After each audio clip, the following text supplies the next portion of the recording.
এই আন্দোলনটা এক দফার আন্দোলনে নিতে হবে। তো তার সাথে সেই আলোচনা এগুলো চলছিল। তারপর দেখলাম আমি জেলখানা থেকে 1 তারিখ বা 31 তারিখে ডক্টর সলিমুল্লাহ খান একটা মিটিং এ বললেন যে এখন এক দফার আন্দোলনে যেতে হবে, আমার যতটুকু মনে পড়ে আর কি। এর পরের দিনই দেখলাম যে ছাত্র নেতাদের মধ্যে থেকে এক দফার আন্দোলনের কথা বলা হলো এবং সেটা বিজয় হলো। 11 তারিখে আমার রুম ইয়েতে আমাদের যে পার্টি অফিস সেখানে একটা নাটক করলো। আমি 10:30 পর্যন্ত কোনো স্টেটমেন্ট দিকে টিকে বেরিয়েছি। তারপরে দেখি গোয়েন্দা পুলিশকে রেড করে সেখান থেকে মানে সেই কি বলে অস্ত্র উদ্ধার করছে। বলে ভাই জীবনে কোনোদিন পকেটে একটা ব্লেড নিয়ে ঘুরিনি, আর আমার রুম থেকে অস্ত্র উদ্ধার করছে। তখন বুঝলাম যে সরকার এখন একটা টোটাল ক্র্যাক ডাউনের দিকে তারা যাচ্ছে, উদ্দেশ্য খুব খারাপ। এই মুহূর্তে অফিস থেকে বেরিয়ে একটু আত্মগোপনে গিয়ে কিন্তু শুরু করলাম ভার্চুয়ালি সংবাদ সম্মেলন। আমাকে যেভাবে বলা হতো এবং যে কর্মসূচিগুলো দিত ছাত্ররা অথবা শিক্ষকরা সেটাকে আমরা পূর্ণ সমর্থন দিতাম। এটা জানাতেন আমাকে আমাদের দলের তৎকালীন ভারপ্রাপ্ত চেয়ারম্যান আছেন প্রধান তারেক রহমান, ইন্ডিয়া থেকে জানাতেন সালাউদ্দিন সাহেব। মোটামুটি এই দুইজনই যেগুলো জানাতেন ছাত্ররা দিচ্ছে কমপ্লিট শাটডাউন, বাংলা ব্লকেড, একটার পর March for justice. March for জাস্টিসের সামনে আমি তখন অ্যারেস্ট হয়ে গেছি, কিন্তু এটা পেয়েছে। এর মধ্যে 16 জুলাই আবু সাইদের সেই যে মহিমান্বিত আত্মদান দেখলাম টেলিভিশনে, একটা বাসায় লুকিয়ে থেকে সেটা দেখছি, কি মহিমান্বিত আত্মদান। যাই হোক, এর মধ্যে আপনার সকল নেটওয়ার্ক যে অ্যাক্সেস গুলো ছিল বন্ধ করে দিল 18 তারিখে। মারা গেল 16 তারিখে, তাকে হত্যা করা হলো আবু সাইদকে। তো এরপরে যে কর্মসূচি ছিল প্রত্যেকটিতে বাংলাদেশ জাতীয়তাবাদী দল বিএনপি সমর্থন জানানো হয়েছে, সংহতি জানানো হয়েছে, তীব্রভাবে জানানো হয়েছে। প্রত্যেকটার রেকর্ড সহ আমরা আছে এবং আমাদের দলের যে সমস্ত ছাত্র সংগঠন এবং অন্যান্য যুব সংগঠন প্রত্যেকেই তারা রাস্তায় নেমেছে। না হলে 142 জন ছাত্র দলের ছেলে তার মারা গেল কি করে? এই ঘটনাগুলো একটার পর একটা হচ্ছে। 19 জুলাই প্রথম বিএনপি কর্মসূচি দিল যে প্রেস ক্লাবে এখন একটা সমাবেশ হবে।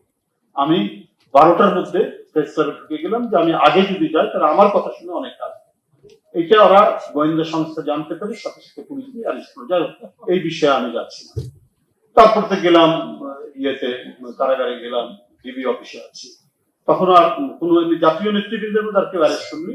রাত 3টার সময় দেখলাম নজরুল ইসলাম খান, একদিন পরে দেখছি আমির খুরশিদ মাহমুদ চৌধুরী, তারপরে আমাদের আরো অন্যান্য শহীদুদ্দিন চৌধুরী, আমিনুল হক, তারপরে আমাদের ডাক্তার ডোনার, ডাক্তার রফিক, মজদু, মানে ঘটতে শুরু করলো। আর আমরা রিমান্ড কাটিয়ে যাই আসি এই করতে। আমরা শুধু মনে মনে বলি যে এক দফার আন্দোলন দিচ্ছে না তারা। কোটা নিয়েই আমরা শুধু জেলখানার ভিতর থেকেই শুনছি, কোটা মেনে নিচ্ছে হাসিনা, আবার হাইকোর্ট থেকে সুপ্রিম কোর্ট যাচ্ছে, সুপ্রিম কোর্ট আবার হাইকোর্টের রায় বহাল রাখছে যে কোটা থাকতেই হবে। এই দেখি খেলাধুলা চলছে নানাভাবে। আজকে অনেকে এটা কৃতিত্ব নিতে চাচ্ছে, এক পেশে করতে চাচ্ছে।